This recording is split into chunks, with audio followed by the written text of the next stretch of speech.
आदाब अर्ज़ है। MCN उर्दू न्यूज़ में आपका खैर मकदम। नाजरीन, मैं हूँ खाजी मुहिउद्दीन। खबरों के सिलसिले को आगे बढ़ाने से पहले आइए एक नज़र डालते हैं आज की खास खबरों पर। साल रवा मुकर्ररा वक्त पर मानसून बारिश ने लगाई हाजिरी। धुआंधार बरसात के सबब चारों तरफ जलथल। किसानों में खुशी की लहर। बोयाई के लिए खाद और बीज की खरीदी के लिए मुताल्लिक़ दुकानों में बढ़ने लगा हुजूम। रेलवे स्टेशन इलाके में जालान नगर से करीब अचानक फूट गई 1400 मिलीमीटर कुतर वाली पाइपलाइन। तेज रफ्तार पानी के बहाव से उखड़ गया रास्ता। धंस गई फ्लाईओवर के नीचे की जमीन। अतराफ की दुकानों में पानी दाखिल होने से ताजिरों का भी बड़े पैमाने पर हुआ नुकसान। नीट इम्तिहानात के नताइज में बड़े पैमाने पर धांधलियां आई मंजर आम पर। मुताल्लिका तलबा में गम और गुस्सा। क्रांति चौक इलाके में किया जोरदार एहतजाज और नताइज रद्द करके दोबारा से इम्तिहान लेने का किया मुतालिबा। तो कई तलबा पहुंचे हाई कोर्ट। अगली समाअत 18 जून को। और जालना अंबड़ शाहरा पर पेश आया दिलखराश हादसा। 2 मोटरसाइकिलों के दरमियान हुए तसादुम में एक की मौत, 2 अफराद शदीद जख्मी। तहकीकात जारी।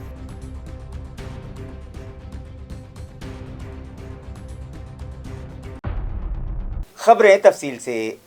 नाजरीन, इस साल मानसून अपनी मुकर्ररा मियाद पर ही शुरू हो गए और गुज़िश्ता 7 जून से शहर व अतराफ़ में जमकर बादल बरस रहे हैं, जिसकी वजह से गर्मी से बेहाल शहरियान ने राहत की सांस ली है, तो दूसरी जानिब किसानों के चेहरों पर भी खुशी की लहर दौड़ आई है।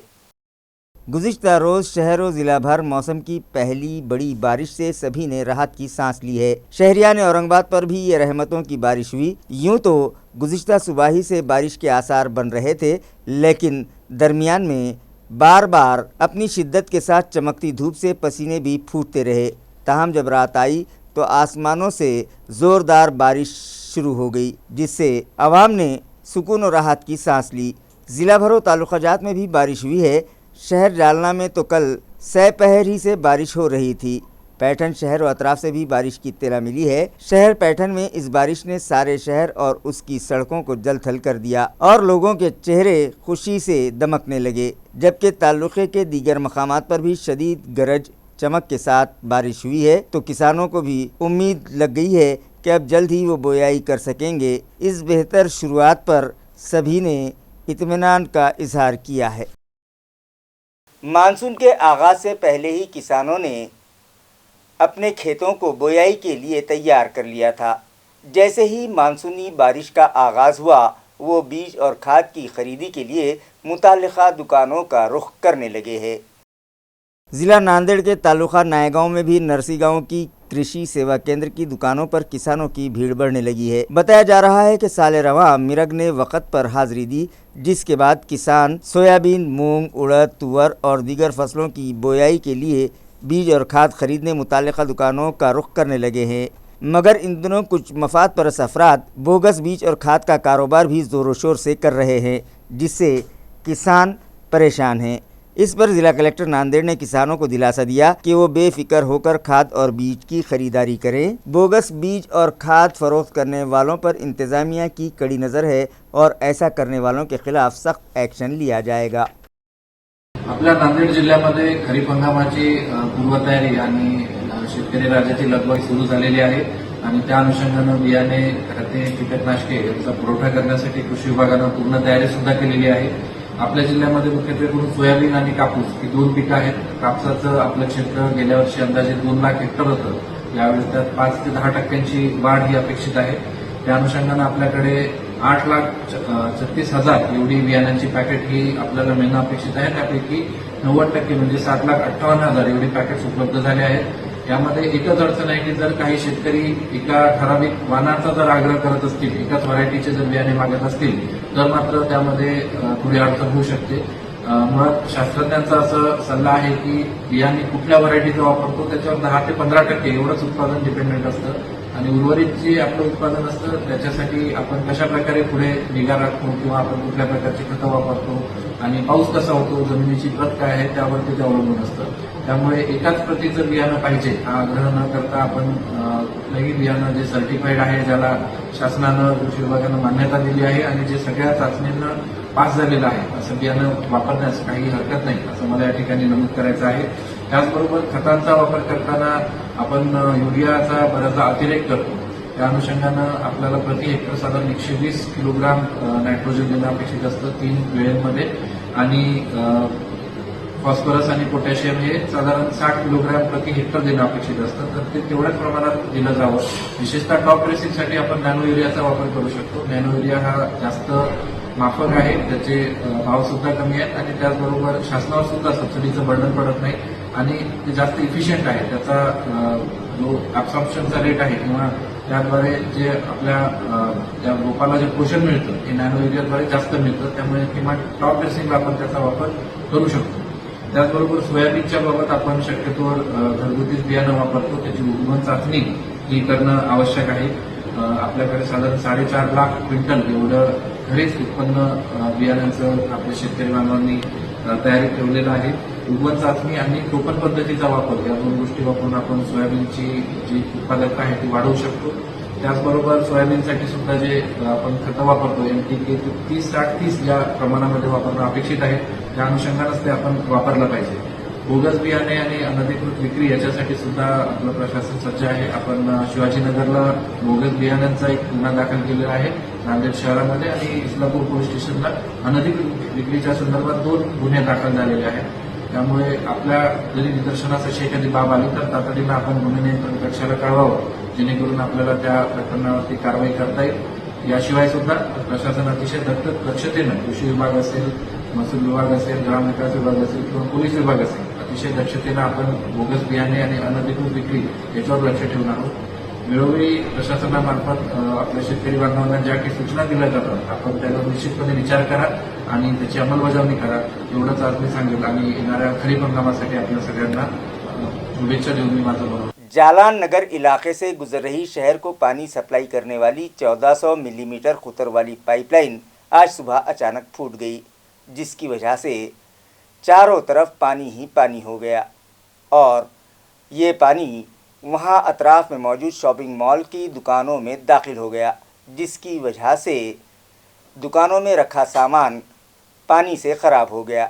यही नहीं, पानी का ज़ोर इतना था कि वहाँ की सड़क भी उखड़ गई और फ्लाई ओवर ब्रिज के नीचे की ज़मीन धंस गई, जिसमें बड़े बड़े गड्ढे हो गए। नाजरीन, आप जो तस्वीर देख रहे हैं वो जालान नगर इलाके की हैं। यहाँ से गुजरने वाली 1400 मिलीमीटर खुदर वाली पाइपलाइन अचानक से फूट गई। पानी का दबाव इतना तेज़ था कि यहाँ के पुख्ता रास्ते टूट फूट गए और ज़मीन अंदर धंस गई और वहाँ बड़े बड़े गड्ढे पड़ गए। यही नहीं, पाइपलाइन से निकलने वाला पानी अतराफ़ के शॉपिंग मॉल्स की दुकानों में दाखिल हो गया, जिसकी वजह से स्कूल स्टेशनरी की दुकान में रखी किताबें, कॉपियां और दीगर सामान पानी से ख़राब हो गया। इसी तरह यहां मौजूद साड़ी की दुकान में पानी दाखिल हो जाने से कीमती साड़ियां पानी से ख़राब हो गईं। पाइपलाइन के फूटने की इत्तला मिलते ही म्यूनसिपल कॉरपोरेशन के आला अफसरान वहां फौरी दौड़े चले आए और राहत कारी का काम शुरू करवाया। इसी तरह इस पाइपलाइन की सप्लाई बंद करके जंगी पैमाने पर उसकी मरम्मत का काम शुरू करवा दिया गया। फ्लाईओवर के नीचे की ज़मीन ढह जाने के सबब इस फ्लाईओवर ब्रिज को कोई नुकसान तो नहीं पहुंचा, इसकी जांच के लिए दीगर आला अफसरान भी यहां दौड़े चले आए। म्यूनिसिपल कॉरपोरेशन के वाटर सप्लाई डिपार्टमेंट की जानिब से इत्तला दी गई है कि फूटी हुई पाइपलाइन की मरम्मत का काम तो शुरू कर दिया गया, मगर उसे मुकम्मल होने में रात हो जाएगी, जिसकी वजह से कुछ दिनों तक शहर का वाटर सप्लाई सिस्टम मुतासिर रहेगा। नीट इम्तिहान के नतायज में धांधलियों का मामला मंजर आम पर आने के बाद नीट के तलबा शदीद बरहम हैं। इन लोगों ने आज क्रांति चौक इलाके में ज़ोरदार एहतजाज किया और इम्तिहान के नतायज फौरी रद्द करके ये इम्तिहान दोबारा से लेने का मुतालबा किया। क्रांति चौक पर मुजाहरे के दौरान नीट के तलबा हाथों में मुख्तलिफ मतलबात व नारे लिखी तख्तियाँ उठाए हुए थे। इन तलबा ने हालिया नीट इम्तिहान और उसके नतायज में गड़बड़ी और रद्दबदल का इल्ज़ाम आयद किया है। वाज़ेह रहे कि गुज़िश्ता रोज़ ही नीट के रिज़ल्ट में गड़बड़ी का ये मामला सुप्रीम कोर्ट में भी पहुँच गया है। बताया जाता है कि नीट के इस मरतबा के रिज़ल्ट में कई खामियां पाई गई हैं, जिसके सबब तलबा इस रिज़ल्ट को रद्द करके इम्तिहान के दोबारा लिए जाने का मुतालबा कर रहे हैं। अभिजित पेशकर माझ्यासोबत साकार PCMBची पूर्ण टीम आहे। इथे आम्ही यासाठी प्रदर्शन करत आहोत की यावर्षी NTA ने जो निकाल लावलेला आहे तो आम्हाला खूप गंभीर आणि खूप चुकीचा आहे असं वाटत आहे। पूर्ण देशामध्ये ह्याच्याबद्दल विरोध होत आहे, निषेध होत आहे। तर त्याच्यासाठी छत्रपती संभाजीनगरमध्ये क्रांती चौकामध्ये आम्ही तिथे सगळे जमलेलो आहोत। आमचे विद्यार्थी आहेत। हे सगळे विद्यार्थी कोण तुम्हाला मी सांगतो, हे सगळे विद्यार्थी रिपीटर विद्यार्थी आहे। ह्यांचे ऑलरेडी 2-2, 3-3 वर्ष रिपीट झालेले आहेत आणि ह्या बिचाऱ्यांना असं वाटतं की आपलीच चूक आहे। यांना हे माहीतच नाही की स्कॅम झालेला आणि हे बिचारे पुन्हा एकदा अभ्यास करण्यासाठी घातलेले आहेत। यांच्यापैकी एक मुलगा 570वाला आहे, त्याचे आईवडील भाजीपाला विकतात। तो मुलगा पुन्हा रिपीट करतो, त्याला 570 मार्क पडलेले आहेत। त्या मुलाला ह्या वर्षी MBBSचं सीट हे भेटलंच पाहिजे होतं, पण तो बिचारा पुन्हा रिपीट करत बसला। तिथे बसलेला आहे तो मुलगा आणि त्या मुलाला ह्या वर्षी सीट मिळवून देण्यासाठी आम्ही साकार PCMBचे सगळे शिक्षक सगळेजण इथे आहोत आणि मी निवेदन करतो पत्रकारांना, पालकांना, शिक्षकांना, NTA की प्लीज एक्झाम पुन्हा एकदा जर घेता आली तर घ्या। जर घेता नाही आली तर ॲटलिस्ट जे लोक म्हणजे ज्यांनी चुका सफरर आहेत त्यांना काहीतरी न्याय मिळून द्या, ज्यांनी चूक केली त्यांना काहीतरी शिक्षा द्या, पण कृपया लवकरात लवकर हा निर्णय लावा। आणि सगळ्यात महत्त्वाची गोष्ट, प्रत्येक वर्षी काय होतं, नीटची एक्झाम पुन्हा होते किंवा काहीतरी होतं आणि त्यांनी ना मुलांचे 2-4 वर्ष वाया, 2-3 महिने वाया जातात, निकाल पोस्टपोन होत राहतो आणि MBBSचे जे फर्स्ट इयरचे ॲडमिशन आहे ते लेट होतात। त्यामुळे त्या फर्स्ट इयरमध्ये गेलेल्या मुलांचं सुद्धा नुकसान होतं। तर हे सुद्धा NTA ने दखल घेतली पाहिजे आणि लवकरात लवकर ह्याच्यावरती काहीतरी आम्हाला न्याय मिळवून दिला पाहिजे। नीटचा निकाल हा 14 तारखेला लागणार होता, पण त्यांनी 4 तारखेला लावला। नेमकं कारण काय असू शकतं? सर, इलेक्शनचे रिझल्ट लागले होते, लोकांना माहिती पूर्ण फोकस हे इलेक्शनवर असणार आहे। त्यामुळे आम्हाला असं वाटतं की 4 तारखेला हा छापून टाकला, लोकांना असं वाटेल की अरे लागून गेला रिझल्ट, पण जेव्हा हळूहळू गोष्टी आल्या तेव्हा लोकांना कळालं हा स्कॅम होता। काय नाव आपलं? मी Abhijit Peshkar, director of physics, Sakar PCMB। NTA लावलेला हा जो निकाल आहे, या निकालाविरुद्ध संपूर्ण देशभरातून आक्षेप घेण्यात येत आहे। एक तर तुम्ही 14 तारखेचा निकाल 4 तारखेला एवढ्या घाई गडबडीत कशामुळे लावला, हीच प्रश्नाची सुई सध्या NTA आहे। दुसरं, बोनस मार्क विद्यार्थ्यांना 1600 विद्यार्थ्यांना तुम्ही बोनस मार्क का दिले, कशाच्या धर्तीवर दिले? तुम्ही जर कॅटच्या परीक्षेच्या धर्तीवर दिले असाल तर ती एक ऑनलाईन एक्झाम आहे, तुम्ही ऑफलाईन एक्झामला कोणते निकष लावून ते एक्स्ट्रा मार्क दिले, ज्याचा बेनिफिट एका स्पेसिफिक वर्गालाच झालेला आहे, 1600 मुलांना। मग पूर्ण देशभरामध्ये असे बरेच विद्यार्थी आहेत, त्यांनासुद्धा लेट पेपर भेटलेला आहे। मग त्यांच्यावर हा अन्याय का, की त्यांनी त्याच्याविरुद्ध आवाज उठवला नाही म्हणून त्यांचं नुकसान करायचं? महाराष्ट्रातले किंबहुना संभाजीनगरमधले असे खूप सफरर विद्यार्थी आहेत की 615 मार्कांना मागच्या वर्षी जिथे 20,000 रँक असायचा तिथे त्या विद्यार्थ्याचा रँक 60,000वर गेलेला आहे, म्हणजे 40,000नी रँक पुढे गेलेला आहे। म्हणून त्या विद्यार्थ्यांना 2 ते 3 वर्ष प्रचंड मेहनत घेऊन अतिशय हालाखीच्या परिस्थितीमध्ये तयारी करून तो विद्यार्थी आज जर मेडिकलला लागण्याचे स्वप्न त्याचं पूर्ण होणार होतं आणि ते स्वप्न तुमच्या चुकांमुळे जर पूर्ण होत नसेल तर याला संपूर्णतः NTA जबाबदार आहे। NTA दरवर्षी काही ना काही घोळ ह्या परीक्षांमध्ये करत असतं। जेव्हापासून NTA आलेली आहे दरवर्षी प्रश्नांमध्ये चुका निघतात। तुम्ही वर्षभरामध्ये 200 प्रश्न नीट काढू शकत नाहीत, तुम्हाला फक्त 200 प्रश्न ॲक्युरेट आणि चांगले व्यवस्थित आन्सर असलेले काढता येत नाही। तुम्ही विद्यार्थ्यांच्या आयुष्यासोबत खेळताय। विद्यार्थी पूर्ण भारतभरातून संपूर्ण ताकदीने 100% देऊन सगळा पैसा पणाला लावून 11वी 12वीची परीक्षा देतात, नीटची JEEची परीक्षा देतात आणि ह्या परीक्षांबाबत नेहमी दरवर्षी तुमचे काही ना काही घोटाळे असतात। आणि आजचा हा जो यावर्षीचा नीट 2024चा निकालाचा हा सगळ्यात मोठा स्कॅम आहे। विद्यार्थ्यांना यामध्ये न्याय मिळाला पाहिजे आणि हा न्याय मिळण्यासाठी साकार PCMB प्रत्येक वेळेस विद्यार्थ्यांसाठी उभं राहणार आहे आणि याच्या विरोधात आवाज उठवणार आहे। मला 580 मार्क्स येत आहे आणि माझा रँक 1 लाखाच्या वर चालला। जेवढे तर सीट्स नाही आपल्याला माहिती आहे आणि हे सगळं जे झाले ते स्कॅममुळे झाले, कारण की मागच्या वर्षी ह्या मार्क्सवर मला कॉलेज भेटलं होतं, तर मला अपेक्षित होतं की भेटायला पाहिजे होतं, पण रँक जेव्हा भेटला तेव्हा तर मग काही खरं नाही आहे मार्क्स आणि मी ऑलरेडी ग्रेपेट होतं, माझं आणखी 1 वर्ष वाया जातं त्याच्यामुळे। तर मला हे वाटतं की यांनी काहीतरी करायला पाहिजे याच्यावर, ते जे ग्रेस मार्क्स त्याच्यावर काय केलं पाहिजे, त्यांची परत एक्झाम घ्यायला पाहिजे, तर आमचंसुद्धा परत रिझल्ट किंवा रिनीट काहीतरी करायला पाहिजे, आमचं 1 वर्ष वाया नाही झालं पाहिजे आणखी। NTA जे रिझल्ट डिक्लेअर केले यावेळेस ते खूप शॉकिंग रिझल्ट्स आहेत, जो की बिलकुल एक्सपेक्टेड नव्हता। रँकिंग खूप हाय गेली आहे, तर जे काही स्कॅम वगैरे झाला असेल त्यांनी ते क्लिअर करावं। माझी अशी इच्छा आहे की रिझल्ट्स रिपब्लिश करावे त्यांनी, किंवा ज्या सेंटर्सवरती काही घडलं आहे चीटिंग वगैरे त्यांची त्यांनी एक्झाम घ्यावी आणि मग सगळे एकत्र करून परत रिपब्लिश करावे रिझल्ट। मार्क्स किती? माझे मार्क्स 604 आहे। जे NTA स्कॅम झाला एवढा मोठा, आमची रँकिंग वगैरे मार्क्समध्ये घोळ झाला आहे, त्याच्याबद्दल सगळे आम्ही इथं बसलो आंदोलन करत आहोत, कारण आम्हाला न्याय पाहिजे। कारण एवढं 570 मार्क्स आहे मला, माझं 3rd रिपीट होतं. मी ऑलरेडी 3 वर्ष दिले माझं स्वप्न पूर्ण करण्यासाठी. लास्ट इयर म्हणजे मला 450 होते, त्याच्यावर मला BMS मिळत होतं आणि ह्या वर्षी अशी कंडिशन झाली की 570वर सुद्धा मला BMS घ्यावा म्हणजे अशी गरज पडू शकते. तर मग मी 1 वर्ष दिलं आहे अजून फक्त MBBS करण्यासाठी. आणि जर असं होत असेल तर मग माझं 1 वर्ष वाया गेलं ना. मागणी काय तुझी? माझी मागणी ही आहे की जे 1600 लोकांमुळे आमचं सगळ्यांचा घोळ झाला आहे त्यांच्यावर काहीतरी कारवाई केली पाहिजे, NTAवर काहीतरी कारवाई केली पाहिजे. नीट के इम्तिहान के नताइज में हुई धांधलियों के खिलाफ इंसाफ के मुतालबे पर मुतासरा तलबा ने मुंबई हाई कोर्ट का दरवाज़ा खटखटाया है. इस केस की अगली समाअत 18 जून मुकर्रर की गई है. ये इत्तला एडवोकेट बिरादार ने दी है. नीट 2024 जे प्रत्येक मुलांचं खूप स्वप्न असतं आहे की मी डॉक्टर झालं पाहिजे. आपण जन्मल्यानंतर आईवडिलांनी स्वप्न बघितलेलं असतं की मुलाला डॉक्टर करावं, मुलं आपण शिकू शकलो नाही आणि त्या विद्यार्थी जीवापाड ही एका दिवसाची मेहनत नाही आहे. हे मुलांनी मागच्या 3 वर्षापासून खूप अभ्यास केला असतो, 10वीपासून अभ्यास केला असतो. त्याचं हे फलित म्हणजे नीट एक्झाम, जी एक्झाम डॉक्टर होण्यासाठी खूप महत्त्वाची एक्झाम आहे. आणि त्या एक्झाममध्ये नीटचा ज्यावेळेस रिझल्ट लागला 4 जूनला, त्यावेळेस म्हणजे जवळपास म्हणजे 67 स्टुडंटला आउट ऑफ मार्क्स आहेत, 67 विद्यार्थ्यांना आउट ऑफ मार्क्स आहेत आणि जवळपास 1570 मुलांना ग्रेस मार्क दिले. हे ग्रेस मार्क तर 100% चुकीची सिस्टीम आहे. ग्रेस मार्क कोणत्या बेसवर दिले त्यांनी की त्यांनी एखाद्या मुलाला 15 मिनिट जर वर्गामध्ये उशिरा पेपर मिळाला किंवा काही NTAच्या अडचणीमुळे उशीर, तर 15 मिनिटात त्या मुलानं एका मिनिटात 1 क्वेश्चन सॉल्व केला असता. एका क्वेश्चनला 4 मार्क आहेत, म्हणजे 15 × म्हणजे 4 म्हणजे जवळपास 60 गुण. एका मुलाला 78 गुण बोनस मार्क दिलेत, एका मुलाला 124 गुण बोनस मार्क दिलेत. आणि NTAच्या कुठल्याच प्रॉस्पेक्टमध्ये असं मेन्शन केलं नाही की बोनस गुण आम्ही देऊ शकतो. ह्यांनी कॅट एक्झाम जी 2018 साली सुप्रीम कोर्टाने रिझल्ट दिला होता की कॅट एक्झाममध्ये असाच गोंधळ झाला होता, त्यावेळेस हे बोनस मार्क देण्यात आले होते. पण त्यांनी सांगितलं होतं सुप्रीम कोर्ट ही केस रेअरेस्ट केसमध्ये याचा यूज करा. आणि ती एक्झाम ऑनलाईन एक्झाम असते, इथं ती नीटला ती वापरता येत नाही. तरीसुद्धा त्याचा नॉर्मलायझेशन टेक्निकचा वापर करून NTAनं खूप मोठा अन्याय केला आहे. खूप मोठा म्हणजे जवळपास 1567 मुलांना ग्रेस दिला. असे किती मुलं आहेत म्हणजे ह्याचा आम्हाला NTAने एक्सप्लेनेशन करायला पाहिजे विद्यार्थ्यांना. नंबर 1. नंबर 2 पॉईंट जो आहे तो बिहारमध्ये पेपर फुटला आहे, FIR दाखल केला आहे. राजस्थानमध्ये पेपर फुटला आहे, तिथं FIR दाखल आहे. मग हा पेपर किती मुलापर्यंत गेला होता? जागाच किती आहेत? बोटावर मोजणे इतक्या जागा असतात.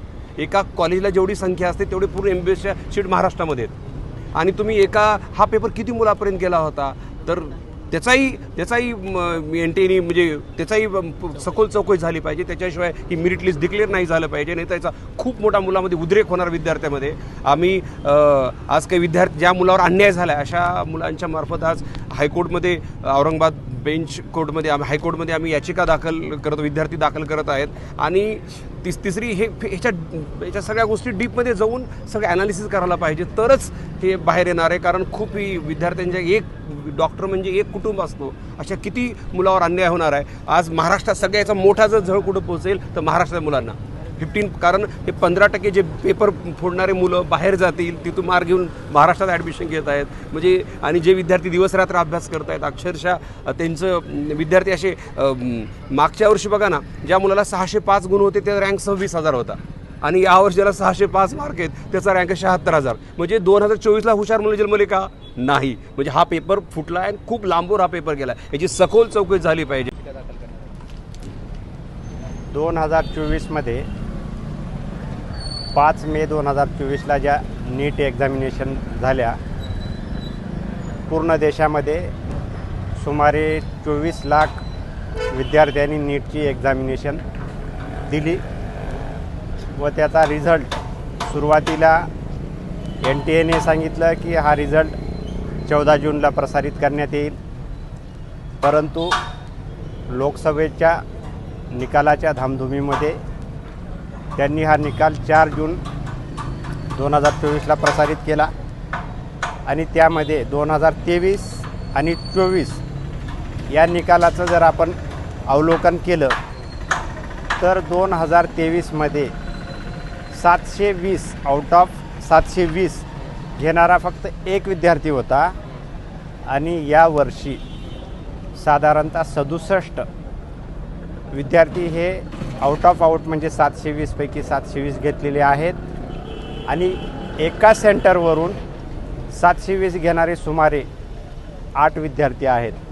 त्यामुळे यामध्ये मोठ्या प्रमाणात इरेग्युलरिटी धांदली झाल्याची शंका उत्पन्न होते आणि जे मार्किंग सिस्टीम आहे त्या मार्किंग सिस्टीममध्ये निगेटिव्ह सिस्टीम आहे.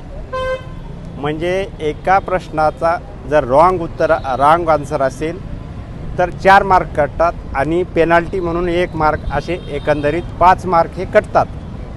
परंतु 2 विद्यार्थी असे आहेत की त्यांना 718 आणि 719 इतके मार्क देण्यात आलेले आहेत. सध्याचे जे परिस्थिती आहे त्या स्कीमनुसार हा पॅटर्नमध्ये मार्क बसू शकत नाहीत. त्यामुळे काही विद्यार्थ्यांनी उच्च न्यायालय खंडपीठ औरंगाबाद येथे याचिका दाखल करून त्या निकालामध्ये ज्या चुकीच्या पद्धतीने रिझल्ट, एक्झाम, पेपर लिकेज, माल प्रॅक्टिस ह्या सर्व गोष्टीला आव्हानित केलेलं आहे. ज्यामुळे महाराष्ट्रातील सुमारे 4 ते 5 हजार विद्यार्थ्यांना याचा फटका बसत आहे. पूर्वी जे 605 मार्क पडले असताना त्यांची रँकिंग जवळपास होती आणि यावर्षी 650 मार्क पडून देखील त्यांची रँकिंग मागे जात आहे. यामुळे महाराष्ट्रातील विद्यार्थ्याला त्याचा फटका बसत आहे. म्हणून काही विद्यार्थी उच्च न्यायालय खंडपीठ औरंगाबाद येथे याचिका दाखल केलेली आहे. 2:30 वाजता कोर्टाच्या पुढे सदरील याचिकेसंदर्भात कोर्टाला विनंती केली असता कोर्टाने 18 जून ही तारीख सुनावणीसाठी निश्चित केलेली आहे.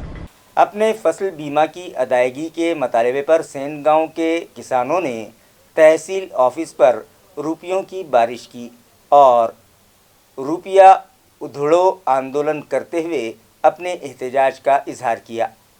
रुपये लुटाने का ये आंदोलन फसल बीमा कंपनियों और हुकूमत के शोबे ज़राअत की मजम्मत व मुखालिफत में आज 10 जून को किया गया। इस आंदोलन में गुज़िश्ता साल खरीफ हंगाम के फसल बीमा की रकम से महरूम किसानों ने मुतालबा किया कि फौरी तौर पर उन्हें मज़कूरा बीमा की रकम अदा की जाए। इस एहतजाजी मुजाहरे की क़यादत किसान नेता मारुति गीते ने की, जबकि दीगर शुरा में वसंत राव औचार, विजय वानखेड़े, स्वाभिमानी शेतकरी संगठना के तालुका सदर विट्ठल धाकतोड़े समेत बड़ी तादाद में किसान शामिल हुए। इन लोगों ने तहसील दफ्तर पर जोरदार नारेबाजी की।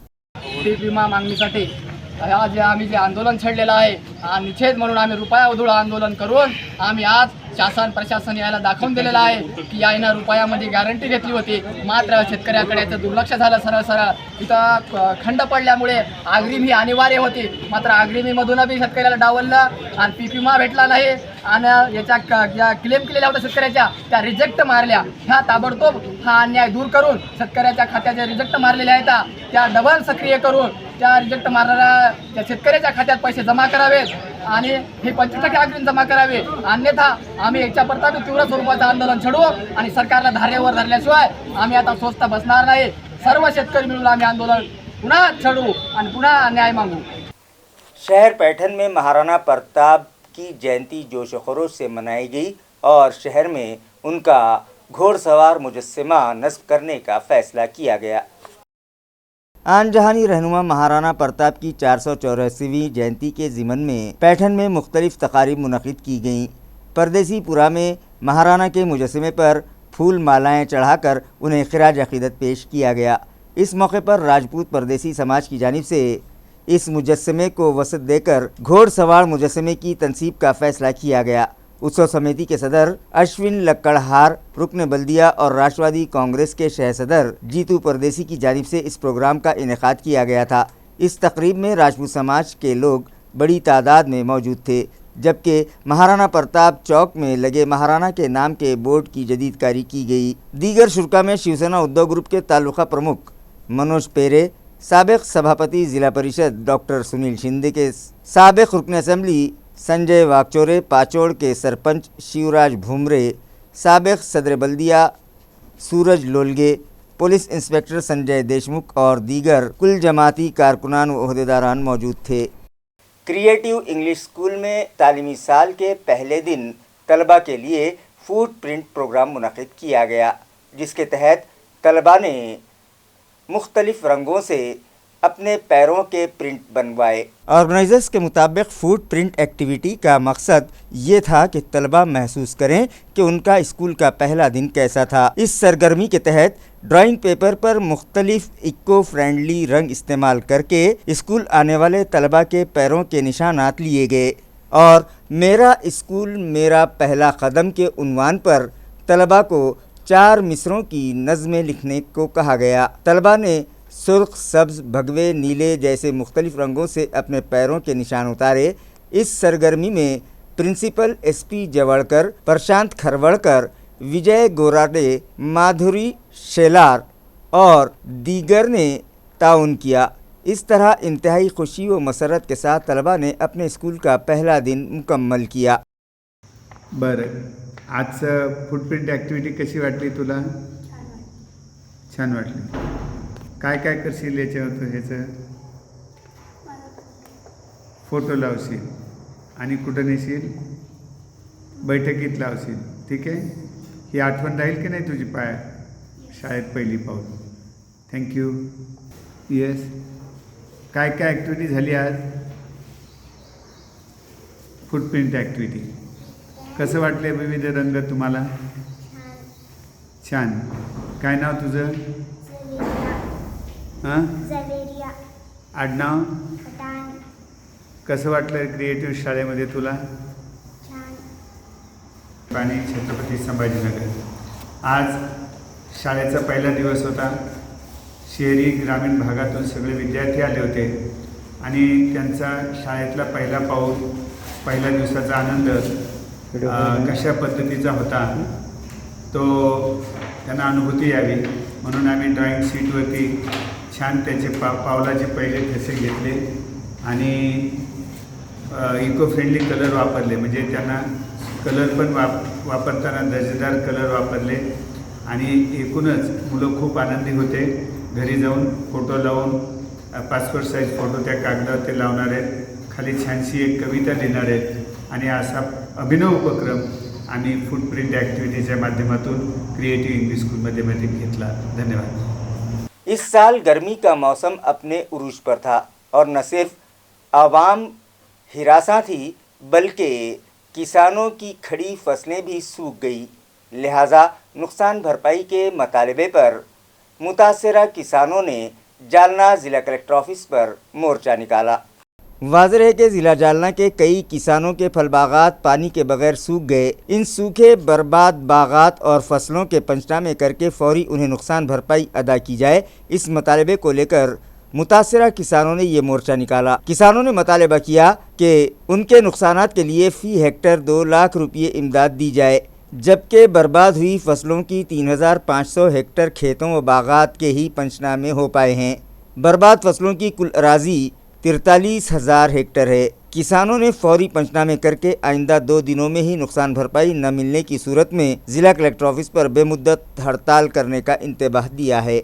29 तारखेला आम्ही कलेक्टर साहेबाकडे एक निवेदन दिलं होतं की जळीत फळबागांचे पंचनामे त्वरित करण्यात यावेत व हेक्टरी 2 लाख रुपये मदत आम्हाला द्यावीत. परंतु या शासनाने कुठलंही काम न करता फक्त आम्ही दिलेले निवेदनं यालाच जळीत फळबाग मानून 3500 हेक्टरवरील अहवाल शासनाला दिला आहे. परंतु ॲक्च्युअली याचा 43,000 हेक्टरवरील फळबागांना मोठं नुकसान झालेलं आहे. त्यापैकी 20 ते 25,000 हेक्टर फळबागा जळून खाक झालेले आहेत. त्याचे पंचनामे या शासनाने अजूनपर्यंत कुठलेही केलेले नाहीत आणि हे गांभीर्याने या मुद्द्याला घेत नाही आहेत. म्हणून आम्ही या परत शेतकऱ्यांनी शासनाला एक निवेदन दिलं आहे आणि इशारा दिला आहे की आमच्या निवेदनाची आपण गांभीर्याने दखल घेतली नाहीत आणि जालना जिल्ह्यातील संपूर्ण फळबागांचे आपण जर पंचनामे केले नाहीत आणि 2 लाख रुपये हेक्टरी मदत दिली नाहीत तर आम्ही या ठिकाणी पुढच्या वेळेस निवेदन घेऊन येणार नाही आहोत, तर आम्ही या ठिकाणी आमरण उपोषण करण्यासाठी येणार आहोत. जालना के घानेवाड़ी तालाब की मखदूज दीवार की फौरी मरम्मत की जाए, इस मतालबे पर माहौलियात प्रेमियों ने शहर में अलामती हड़ताल की।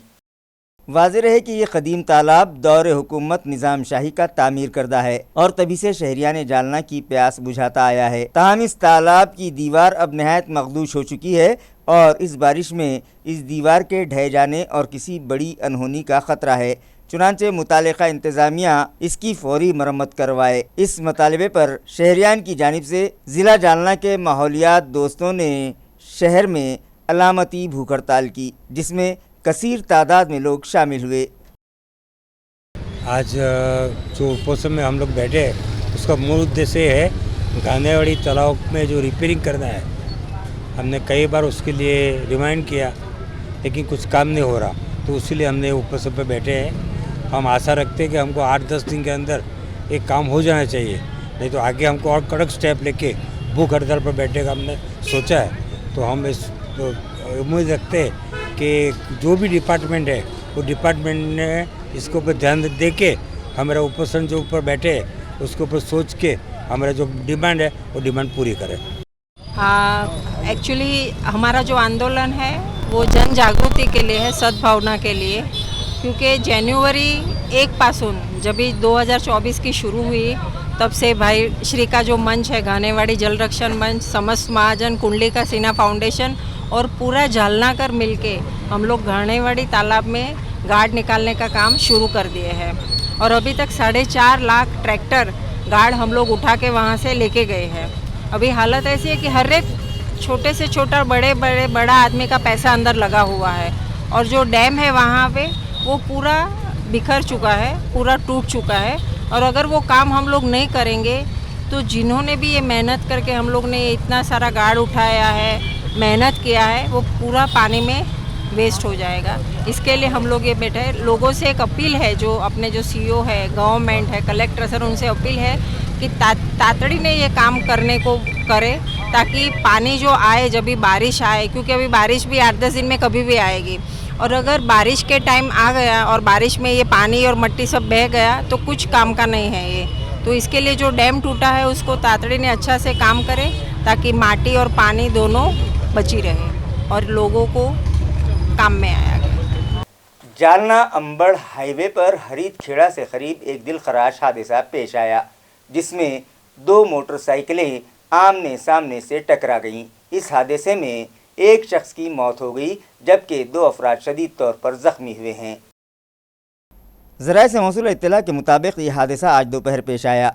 महलूक शख्स का नाम एकनाथ आंधड़े बताया जा रहा है, जो पिंपरखेड़ा तालुका घनसावंगी का साकिन था, जबकि परांडा के साकिनान माइकल सुभाष नाटकर और भास्कर राधाकृष्ण नाटकर इस हादसे में शदीद तौर पर जख्मी हुए हैं। हादसा पेश आने के बाद तीनों ही जख्मियों को इलाज की गर्ज से सिविल सर्जन हॉस्पिटल में ले जाया गया, मगर डॉक्टर्स ने जांच के बाद एकनाथ आंधड़े की मौत की तस्दीक कर दी, जबकि दीगर दोनों ही जख्मियों को मजीद इलाज के लिए दीगर दवाखानों में शिफ्ट किया गया है।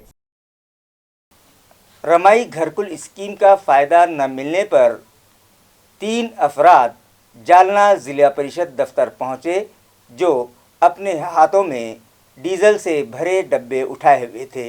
इन लोगों ने खुद पर डीजल उंडेल कर खुदसोजी करने की कोशिश की, लेकिन वहां मौजूद अफराद ने उनकी इस कोशिश को नाकाम कर दिया।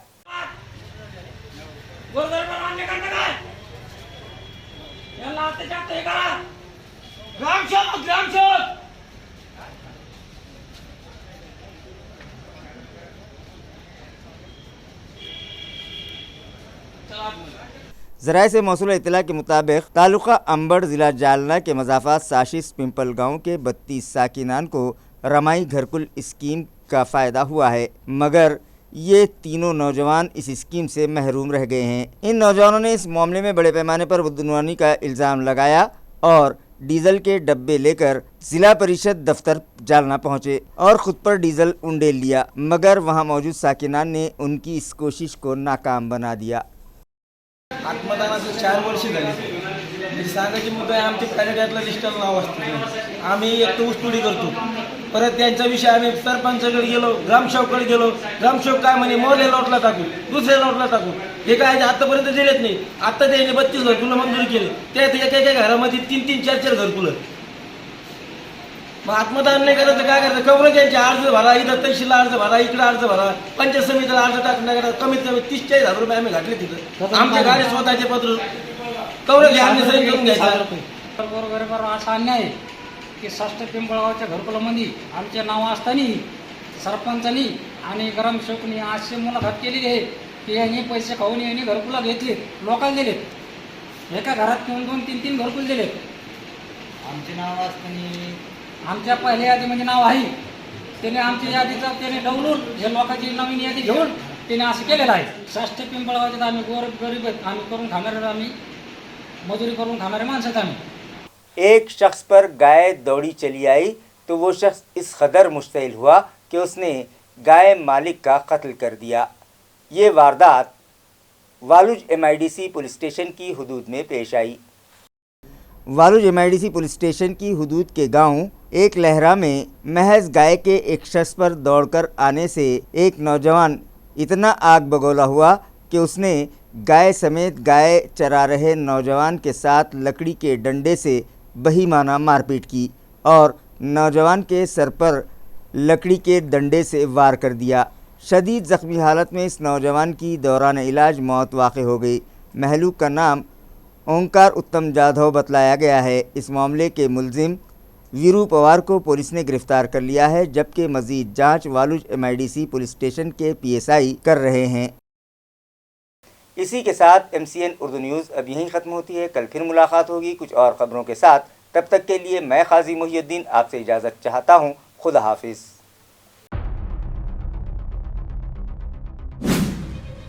साल रवा मुकर्ररा वक्त पर मानसून बारिश ने लगाई हाजिरी। धुआंधार बरसात के सबब चारों तरफ जल थल। किसानों में खुशी की लहर। बोयाई के लिए खाद और बीज की खरीदी के लिए मुताल्लिक़ दुकानों में बढ़ने लगा हुजूम।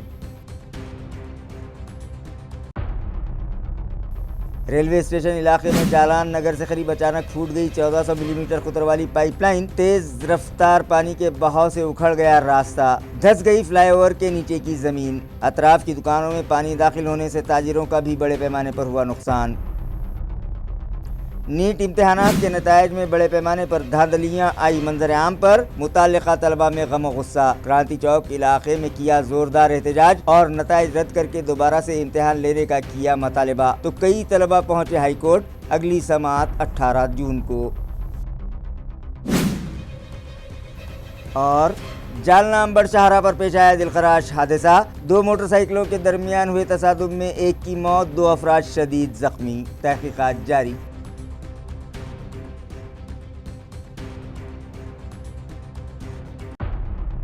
खबरें खत्म करने से पहले आइए एक बार फिर नजर डालते हैं आज की सुर्खियों पर।